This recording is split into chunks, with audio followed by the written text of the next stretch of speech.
నమస్కారం, సుఖీభావ్కు స్వాగతం. ఈ రోజు సుఖీభావ్లో ఇమ్యూనిటీని గాడిలో పెట్టే ఆయుర్వేదం, కంప్యూటర్తో కళ్లకు సమస్యలా? ఈ ఆహారం మీకోసమే. కాలేయం గుట్టు విప్పే పరీక్ష ఇదే. పసి కిడ్నీల్లో వాపు ఎప్పుడు ప్రమాదం? ఇంకా హెల్త్ టిప్. జబ్బుల ముట్టడి నుంచి మనల్ని కాపాడేందుకు మన దేహంలో ఓ భారీ సైన్యమే ఉంది. ఆ యంత్రాంగమే మన వ్యాధి నిరోధక వ్యవస్థ. అనుక్షణం శత్రువుల్ని మట్టుబెడుతూ వ్యాధుల బారిన పడకుండా కాపాడే ఈ రక్షణ వ్యవస్థే గాడి తప్పితే ఎవరు శత్రువులో ఎవరు మిత్రులో తెలియని గందరగోళంలో అనూహ్యంగా మనమీదే కత్తిగడితే మన లోపల పెద్ద విలయమే ఏర్పడుతుంది. రక్తహీనత, కీళ్లవాతం, టైప్ 1 మధుమేహం, థైరాయిడ్ లోపాలు, ఇలా ఎన్నో రకాల జబ్బులు విరుచుకుపడతాయి. ఇలాంటప్పుడు ఆయుర్వేద చికిత్సల సాయంతో వ్యాధి నిరోధక యంత్రాంగాన్ని తిరిగి ఎలా గాడిలో పెట్టుకోవచ్చో ఇప్పుడు తెలుసుకుందాం.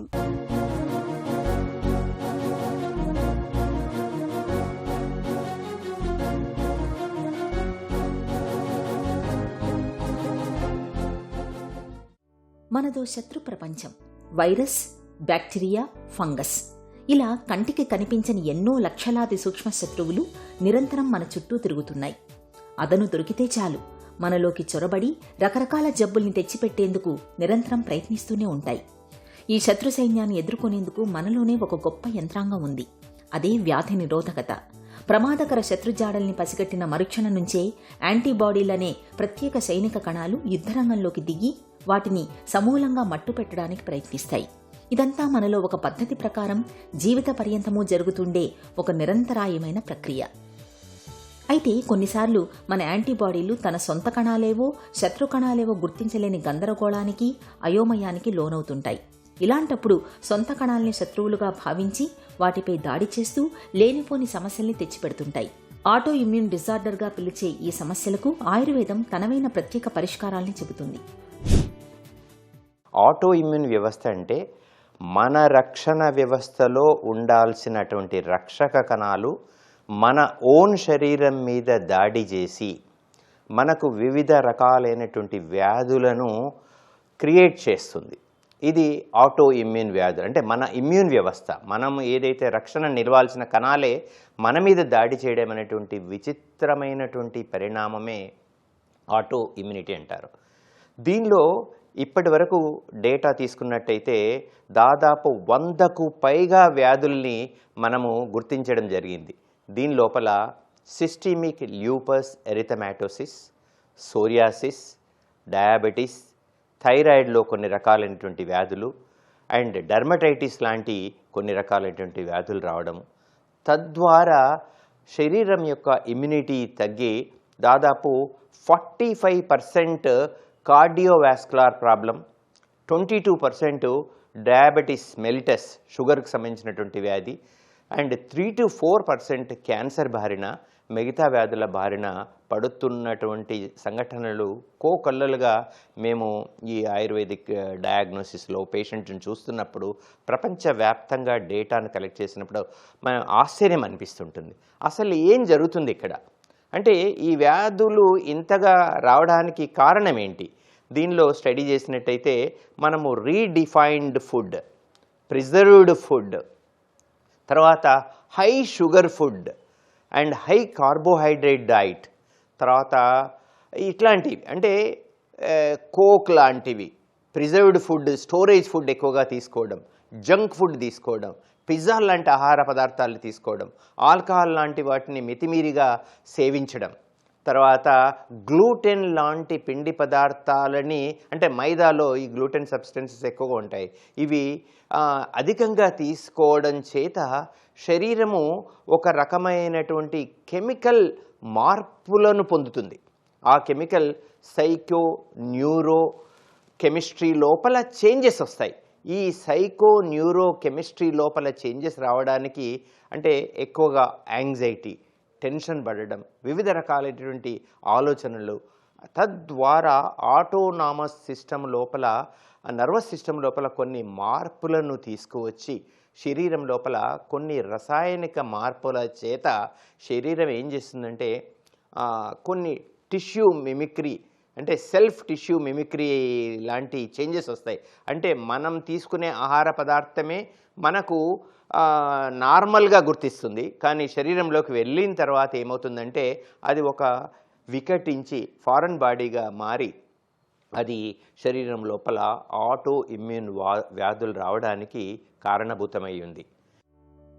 వ్యాధుల నుంచి, వ్యాధికారకాల నుంచి రక్షణ కల్పించే కీలకమైన వ్యాధి నిరోధక వ్యవస్థ బలహీనమైనప్పుడు మనకు జబ్బుల ముట్టడి పెరుగుతుంది. తరచూ ఏదో ఒక ఇన్ఫెక్షనో అనారోగ్యమో మనల్ని పట్టి పీడిస్తూ ఉంటుంది.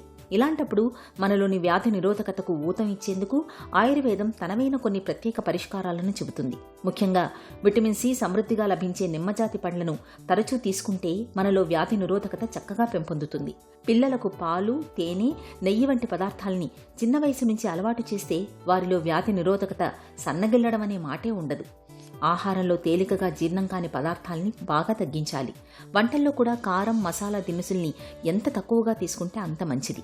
నిద్ర మన శరీరానికి సంజీవని లాంటిది. చాలినంత నిద్ర ఉన్నప్పుడు మన ఒంట్లో కూడా వ్యాధి నిరోధకత చక్కగా ఉంటుంది. రోజూ కాసేపు ఏదో ఒక వ్యాయామం చేయడాన్ని అలవాటు చేసుకోవాలి.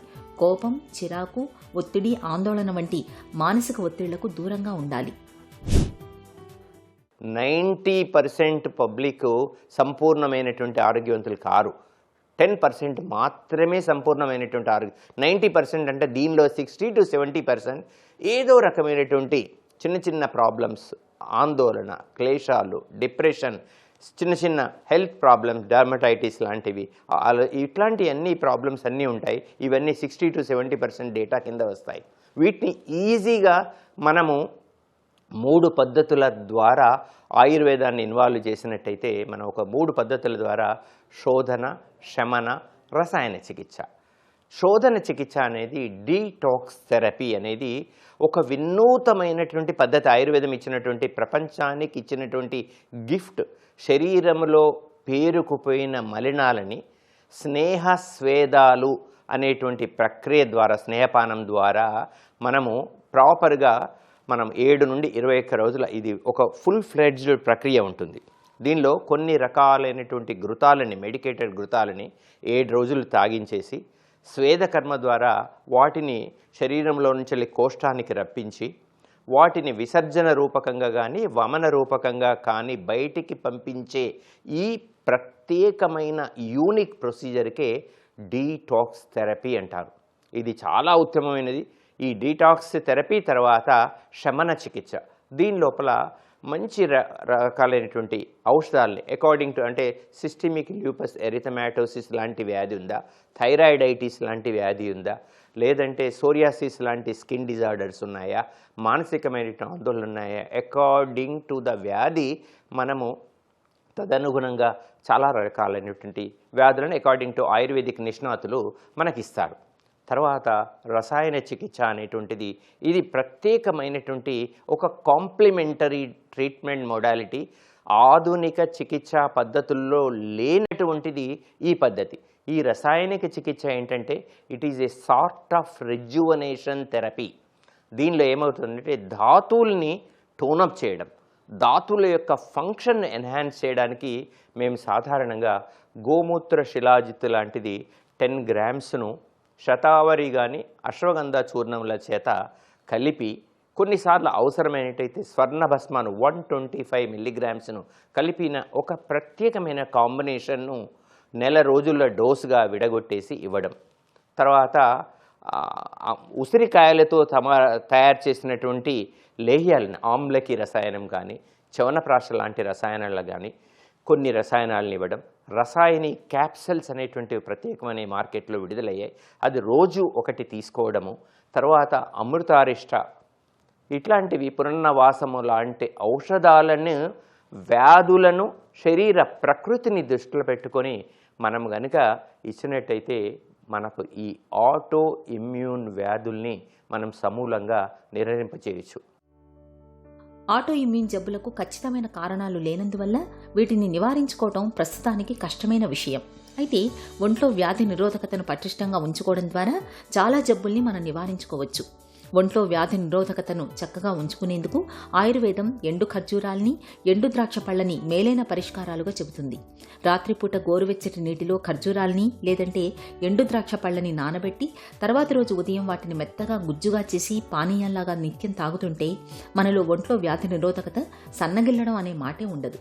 2 చెంచాల ఉసిరి రసానికి 1 చెంచాడు తేనెను కలిపి ప్రతిరోజు ఉదయం తీసుకోవడము మంచిదే. అశ్వగంధ చూర్ణాన్ని 3 గ్రాముల పరిమాణంలో తీసుకుని గోరువెచ్చటి పాలలో కలుపుకొని నిత్యం తాగుతూ ఉంటే వ్యాధి నిరోధకత చక్కగా ఉంటుంది. మనలోని వ్యాధి నిరోధకతను చక్కగా ఉంచుకునేందుకు మనసును ప్రశాంతంగా ఉంచుకోవడం చాలా ముఖ్యం. మనసును ప్రశాంతంగా ఉంచుకునేందుకు యోగాసనాలు, ధ్యానం, ప్రాణాయామం వంటి వాటిని తరచూ సాధన చేస్తుండాలి. వ్యాధి నిరోధకత మరీ సన్నగిల్లినప్పుడు డాక్టర్ పర్యవేక్షణలో కొంతకాలం పాటు అశ్వగంధ లేహ్యం, చవనప్రాశ, ద్రాక్షాసమం, బ్రాహ్మీ రసాయనం వంటి ఔషధాలను వాడుకుంటే మంచి ఫలితం ఉంటుంది. హెల్త్ న్యూస్ మీకోసం.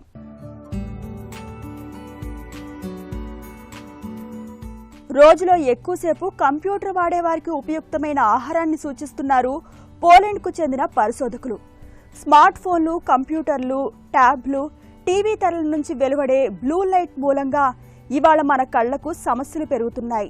రోజులో ఎక్కువ గంటలు డిజిటల్ తెరలకు అతుక్కుపోతే మన కళ్లలో సూపర్ ఆక్సైడ్, హైడ్రాక్సిల్ రాడికల్స్ వంటి చెడు రసాయనాలు పేరుకుపోతాయి. ఇవి కళ్లను పొడిబారేలా చేస్తాయి. చిన్న వయసులోనే కంట్లో శుక్లాలకు కారణం అవుతాయి. కంప్యూటర్, ల్యాప్టాప్ వాడకం తప్పనిసరి అయినప్పుడు కళ్లకు సమస్యలు రాకుండా ఉండేందుకు రోజువారీ ఆహారంలో పండ్లు, కూరగాయల్ని తీసుకోవడం మంచిదని వైద్యులు ఎప్పటినుంచో చెబుతూ వస్తున్నారు.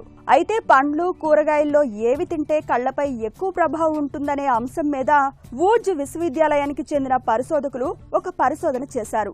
పాలకూర, బచ్చల కూర తదితర స్పినాచ్ రకం ఆకుకూరలు, కాలే వంటి క్యాబేజీ రకం కూరగాయలు కళ్ల ఆరోగ్యానికి బాగా తోడ్పడుతున్నట్లు పరిశోధకులు గుర్తించారు.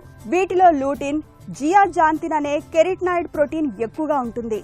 మిగతా ప్రోటీన్లన్నిటికన్నా ఈ 2 ప్రోటీన్లు మాత్రమే కంటిలోని లెన్స్ని, రెటీనాలోని మాక్యులా అనే భాగాన్ని కాపాడుతున్నాయని పరిశోధకులు గుర్తించారు. కాబట్టి ఆహార పళ్ళెల్లో పాలకూర, బచ్చల కూర వంటి వాటిని రోజుకు కనీసం 10 నుంచి 20 గ్రాముల వరకు తీసుకోవడం మంచిదని పరిశోధకులు సూచిస్తున్నారు.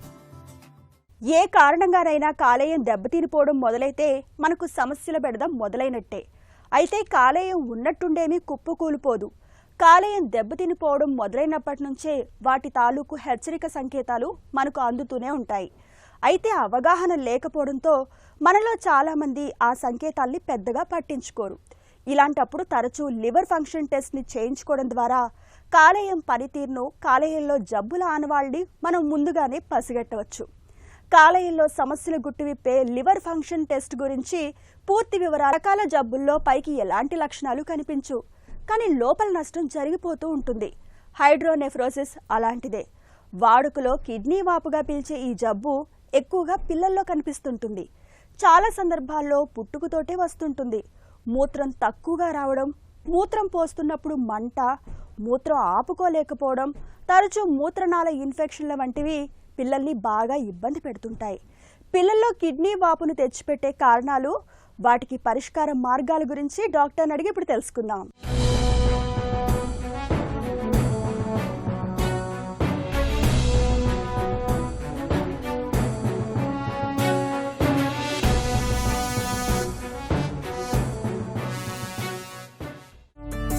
హైడ్రోనెఫ్రోసిస్ అంటే ఏంటి? సో కిడ్నీలో వచ్చే వాపుని హైడ్రోనెఫ్రోసిస్ అంటాం. ఈ మధ్య మనకు ఈ ప్రెగ్నెన్సీ టైంలో చేసే స్కాన్స్ చాలా పెరిగాయి. ఇంతకుముందు అంత స్క్రీనింగ్ ఉండేది కాదు.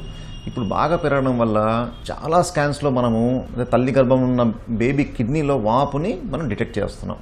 దీన్ని యాంటీనేటల్ హైడ్రోనెఫ్రోసిస్ అంటాం. అంటే ప్రెగ్నెన్సీ టైంలో గుర్తించబడ్డ హైడ్రోనెఫ్రోసిస్. సో ఎప్పుడైతే ఈ డయాగ్నోసిస్ మనము యాంటీనేటల్ స్కాన్లో చేస్తామో పేరెంట్స్ అడిగే ఫస్ట్ క్వశ్చన్ ఏంటంటే, మరి మేము ప్రెగ్నెన్సీ కంటిన్యూ చేయాలా వద్దా అని.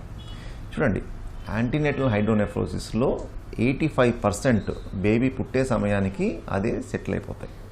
ఒక 15% మాత్రమే బేబీ పుట్టిన తర్వాత కూడా ఉంటాయి. అందులో కూడా 1, 2 కొద్ది ఇబ్బందిగా ఉంటాయి. మిగతావన్నీ మేనేజ్ చేసే కండిషన్స్. సో హైడ్రోనెఫ్రోసిస్ కోసం మనం ప్రెగ్నెన్సీ డిస్కంటిన్యూ చేయడం అనేది కరెక్ట్ కాదు. రెండో క్వశ్చన్ ఏం అడుగుతారు, సార్ మొదటి స్కాన్లో వాపు ఉందని చెప్పారు, రెండో స్కాన్లో వాపు పెరిగిందని చెప్పారు, మరి మేమేమన్నా అర్లీగా డెలివరీ చేసుకోవాలని కూడా అడుగుతుంటారు. చూడండి, హైడ్రోనెఫ్రోసిస్ కోసం అర్లీ డెలివరీ అనేది మేము ఎంకరేజ్ చేయం. ఎందుకంటే అర్లీ డెలివరీ వల్ల మనకు ప్రీటర్మ్ బేబీ పుడుతుంది, అంటే నెలలు నిండని బేబీ పుడుతుంది. సో నెలలు నిండకుండా పుట్టిన బేబీకి ఇతరత్ర ప్రాబ్లమ్స్ చాలా ఉంటాయి. హైడ్రోనెఫ్రోసిస్ అనేది చాలా స్లో కండిషన్. సో అంత ఈజీగా రీనల్ డ్యామేజ్ అనేది, కిడ్నీ డ్యామేజ్ అనేది జరగదు. సో మనకు ప్రీమెచ్యూరిటీ అనేది పెద్ద ప్రాబ్లం. అందుకే మనం అర్లీగా డెలివరీ చేసుకోవాల్సిన అవసరం లేదు, వెయిట్ చేయొచ్చు. అంటే టర్మ్ పూర్తిగా నెలలు నిండిన తర్వాత డెలివరీ చేసుకోవడం బెటర్. పిల్లల్లో కిడ్నీ వాపు ఎందుకు వస్తుంది? సో కిడ్నీలో వాపు రావడానికి సింపుల్గా చెప్పాలంటే యూరిన్కి వెళ్ళే దారిలో ఎక్కడ అడ్డున్నా కిడ్నీలో వాపు వస్తుంది. మరి ఎక్కడెక్కడ అడ్డు ఉండొచ్చు? కిడ్నీ నుంచి మనం బయటకు వచ్చే ట్యూబ్ని యూరేటర్ అంటాం. యూరేటర్ అనేది కిడ్నీ నుంచి యూరిన్ని కిందికి తీసుకెళ్తుంది. సో ఎక్కడైతే కిడ్నీ ఈ యూరేటర్ జాయిన్ అవుతాయో ఆ ఏరియాలో బ్లాక్ ఉండొచ్చు. లేదా యూరేటర్ కిందికి వచ్చి ఎక్కడికైతే బ్లాడర్ని జాయిన్ అవుతుందో అక్కడ బ్లాక్ ఉండొచ్చు. లేదా బ్లాడర్ నుంచి యూరిన్ బయటకు వచ్చే దారిలో బ్లాక్ ఉండొచ్చు. అలా రకరకాల ఏరియాలో బ్లాక్స్ వల్ల యూరిన్ ఫ్రీగా వెళ్ళకపోవడం వల్ల కిడ్నీలో వాపు అనేది ఏర్పడుతుంది. కిడ్నీ వాపు ఉన్నప్పుడు ఎలాంటి లక్షణాలు కనిపిస్తూ ఉంటాయి? సో కిడ్నీలో వాపు ఉన్నప్పుడు ఈ మధ్య కాలంలో అయితే చాలాసార్లు పెద్దగా సిమ్టమ్స్ మనం గమనించట్లేదు. యాంటీనేటల్ హైడ్రోనెఫ్రోసిస్ ఉన్న వాళ్ళకైతే ఫాలోఅప్ స్కాన్స్లో తెలుస్తుంది. లేదా ఇతరత్ర కారణాల కోసం, అంటే కడుపు నొప్పి కోసమో ఇంకో ఏదో రీజన్ కోసమో మనం స్కాన్ చేసినప్పుడు యూజువల్గా స్కాన్లో బయటపడుతుంది. ఇది కాకుండా కొంతమంది పిల్లలకి యూరిన్ ఇన్ఫెక్షన్ రావడము, లేకపోతే ఇంకా అడ్వాన్స్ స్టేజ్లో స్టోన్స్ ఫామ్ అవ్వడము, ఇంకా అడ్వాన్స్ స్టేజ్లో బీపీ రావడము, ఇట్లాంటి లక్షణాలు కూడా కొన్నిసార్లు గమనిస్తుంటాం. మరీ లేట్ అయితే మనకు కిడ్నీ అనేది ఒక చిన్న కణితిలాగా కడుపులో గడ్డలాగా తెలుస్తూ ఉంటుంది. ఇలాంటివి కూడా మనం చూస్తూ ఉంటాం. కానీ ఈ మధ్య కాలంలో స్కాన్స్ అనేవి బాగా ఎక్కువ జరుగుతున్నాయి కాబట్టి సిమ్టమ్స్ అనేవి రాకముందే మనం స్కాన్లో గుర్తిస్తున్నాం. పిల్లల్లో కిడ్నీ వాపు ప్రమాదకరమా? సో ఎప్పుడైతే హైడ్రోనెఫ్రోసిస్కి ట్రీట్మెంట్ చేయించకుండా మనం అలానే వదిలేస్తే ఈ వాపు అనేది క్రమంగా పెరుగుతూ ఉంటుంది. ఈ వాపు పెరిగే కొద్దీ ఆ వాపు కిడ్నీలోకి చేరి కిడ్నీ అనేది పల్చబడుతూ ఉంటుంది. కిడ్నీ పల్చబడే కొద్దీ కిడ్నీ యొక్క ఫంక్షన్ అనేది తగ్గుతూ ఉంటుంది. సో ఒక స్టేజ్లో మనం దీన్ని ట్రీట్మెంట్ చేయకపోతే కిడ్నీ పూర్తిగా పాడైపోయే అవకాశం ఉంటుంది. కిడ్నీ వాపు విషయంలో ఎలాంటి పరీక్షలు చేస్తారు? హైడ్రోనెఫ్రోసిస్ సమస్య మనకు ఆల్రెడీ మనకు ప్రెగ్నెన్సీ టైంలో చేసిన స్కాన్స్లో తెలిసి ఉంటే దాని ఫాలోఅప్ మనము అల్ట్రాసౌండ్ స్కాన్ ద్వారా చేసుకుంటాం. లేదా కొన్నిసార్లు వేరే కారణాల చేత మనకు తెలిసినా కూడా ఫాలోఅప్ వచ్చేసి అల్ట్రాసౌండ్ స్కాన్లో చేసుకుంటాం. అల్ట్రాసౌండ్ స్కాన్లో ఎప్పుడైతే ఈ వాపు క్రమంగా పెరుగుతుందని తెలుస్తుందో ఒక స్టేజ్లో మనము న్యూక్లియర్ స్కాన్ అని టెస్ట్ చేస్తాం. ఈ న్యూక్లియర్ స్కాన్ మనకు యూరిన్కి వెళ్ళే దారిలో అడ్డు ఏ మేరకు ఉంది, ఆ యూరిన్ వెళ్ళకపోవడం వల్ల ఏర్పడిన వాపు వల్ల కిడ్నీ డ్యామేజ్ ఏ మేరకు ఉందో తెలియజేస్తుంది. ఎప్పుడైతే కిడ్నీ డ్యామేజ్ మనకు ఎక్కువగా ఉంటుందో మనం వెంటనే సర్జరీ సజెస్ట్ చేస్తాం. సో ఇవి కామన్గా మనం చేసే ఇన్వెస్టిగేషన్స్. పిల్లల్లో కిడ్నీ వాపు ఉన్నప్పుడు చికిత్స ఎలా ఉంటుంది? సో హైడ్రోనెఫ్రోసిస్ యొక్క ట్రీట్మెంట్ గురించి డిస్కస్ చేయాలంటే దాని హైడ్రోనెఫ్రోసిస్ కలగజేసిన కారణం బట్టి ఉంటుంది. సో ఆ కారణాన్ని మనం ట్రీట్ చేస్తే హైడ్రోనెఫ్రోసిస్ ఆటోమేటిక్గా సెటిల్ అయిపోతుంది. సపోజ్ మనకు యూరిన్కి వెళ్ళే దారిలో అడ్డు అనుకున్నాం, కిడ్నీ దగ్గరలో ఉందనుకుని దాన్ని పియూజే అబ్స్ట్రక్షన్ అంటాం. ఇది సర్జరీతో నయం చేసుకోవచ్చు. ఇప్పుడు కిందికి వచ్చే కొద్దీ మనకు ఎక్కడైతే యూరేటర్ వచ్చి బ్లాడర్లోకి ఎంటీ అవుతుందో అక్కడ ఉన్న అబ్స్ట్రక్షన్ని వియూజే అబ్స్ట్రక్షన్ అంటాం. వియూజే అబ్స్ట్రక్షన్లో కొన్ని రకాలు వయసు పెరిగే కొద్దీ అవే సెటిల్ అయిపోతాయి. కొన్నిసార్లు మనం ఆపరేషన్ చేయాల్సి వస్తుంది. అలా బ్లాడర్ నుంచి బయటకు వచ్చే దారిలో ఒకసారి పొరలు అడ్డు ఉంటాయి. ఈ పొరలు కూడా మనం సిస్టోస్కోపీ పద్ధతిలో కట్ చేసి ట్రీట్మెంట్ చేస్తూ ఉంటాం. సో అలా కారణం బట్టి ట్రీట్మెంట్ మనం ప్లాన్ చేసుకోవాలి. పిల్లల్లో కిడ్నీ వాపును నివారించవచ్చా? సో కిడ్నీ వాపుని మనం యాసచ్గా ప్రివెంట్ చేయలేమండి. ఎందుకంటే అది ఎందుకు వస్తుంది, ఎలా వస్తుంది అనే కారణాలు ఇంకా మనకు క్లియర్గా తెలియదు. కానీ ఎప్పుడైతే మనకు కిడ్నీ వాపు సమస్య ఉందని తెలిసిందో మనం చేయగలిగిన ఫస్ట్ థింగ్ ఈజ్ ఫాలోఅప్. మనం ఖచ్చితంగా అల్ట్రాసౌండ్ స్కాన్లో ఫాలోఅప్ చేసుకుంటూ ఉండాలి. చాలామందికి ఒక అపోహ ఉంటుంది, ప్రెగ్నెన్సీ టైంలో కిడ్నీ వాపు వచ్చినప్పుడు చాలామంది ఏం చెప్తారు, బేబీ పుట్టిన తర్వాత యూరిన్ పాస్ చేస్తే ఆ వాపు తగ్గిపోతుందని చెప్తుంటారు. అలా జరగదండి. సో దాన్ని మనం అల్ట్రాసౌండ్తో ఫాలోఅప్ చేసుకొని చూసుకుంటూ ఉండాలి. చాలామంది ఈ విషయం తెలియక యూరిన్ పాస్ చేస్తే తగ్గిపోతుందని దాన్ని అలానే పెండింగ్ ఉంచి తీరా కిడ్నీ మొత్తం పాడైపోయిన తర్వాత వస్తారు. సో అలాంటి పనులు చేయకూడదు. మనకు తెలిసినప్పుడు దాన్ని మనం పద్ధతిగా ఫాలోఅప్ చేసుకోవాలి. హైడ్రోనెఫ్రోసిస్ అనేది నిశ్శబ్దంగా కిడ్నీలను కబళిస్తుంది. పిల్లలు మూత్ర విసర్జనలో ఇబ్బందులు ఎదుర్కొంటున్నప్పుడు ఆలస్యం చేయకుండా తగిన పరీక్షలు చేయించాలి. కిడ్నీ వాపును సకాలంలో గుర్తిస్తే తేలిగ్గానే చికిత్స చేయొచ్చు. ఇక ఈ రోజు కార్యక్రమాన్ని ముగించే ముందు ఒక చిన్న చిట్కా మీకోసం. ప్రతిరోజు పావు కప్పు గుమ్మడి పలుకుల్ని తినడాన్ని అలవాటు చేసుకోండి. గుమ్మడి పలుకుల్లో మెగ్నీషియం సమృద్ధిగా ఉంటుంది. ఇది గుండెకు రక్త ప్రసరణ సజావుగా చక్కగా జరిగేలా చూస్తుంది.